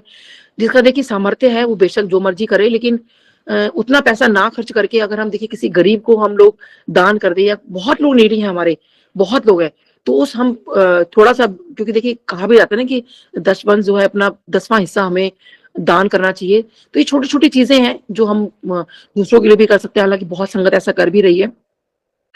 लेकिन हम उस तरफ ज्यादा सोचे जो गुरुजी ने हमें बोला कि लोग हम जितना मदद कर सकते हैं। और एक संगत का, मैं बहुत पुरानी संगत का मैं बता रही हूँ कि उन्होंने एक कहा था कि गुरुजी ने एक बार उनको बोला था कि ओम नमः शिवाय शिवजी सदा सहाय, ये मंत्र जो है उन्होंने कहते सिद्ध किया था। और ये मंत्र उन्होंने दिया था। तो गुरुजी जो है देखिए वो तो संगत ने जोड़ा था, जो कि बाद में गुरुजी ने अप्रूव कर दिया था। बट जो गुरुजी का दिया हुआ मंत्र है, और वो यही था कि ओम नमः शिवाय शिवजी सदा सहाय। और एक शब्द बाणी है ना, फिर कर बैसो हरजन प्यारे, गुरुजी तुम्हारे काज सवारे। तो ये गुरुजी ने बोला था कि ये तुम बार बार सुना करो कि मैं बैठा हूं तुम्हारे काज सवारने के लिए। तुम, वो आंटी को बोला था ये जो गुरु मंत्र है ये तुम हमेशा बोलते रहो। और एक आंटी को एक है, उनको बोला था ये 2 बार बोलना है और ऊंची बोलना है। हम मन में बोलते हैं ना, और क्योंकि उनको गुरुजी कहते हैं कि ताकि ये चीज जो आवाज जब हमारी मतलब मंत्र निकलेगा तो पूरे यूनिवर्स में जाएगा और उसका मतलब वहां भी भला होगा। तो कहीं हम अकेले बैठे तो हम मन में भी कर सकते हैं, लेकिन उन्होंने को ऊंची, तो आज भी आंटी जब मंत्र जाप होता है तो वो ऊंचा ही बोलती हैं। तो ये था कि हम गुरुजी को बस उनकी जो चीजें हैं उनको प्रोटोकॉल है वो फॉलो करते रहे। बाकी तो बहुत बहुत शुक्राना Guruji. Thank you aunty, thank you so much.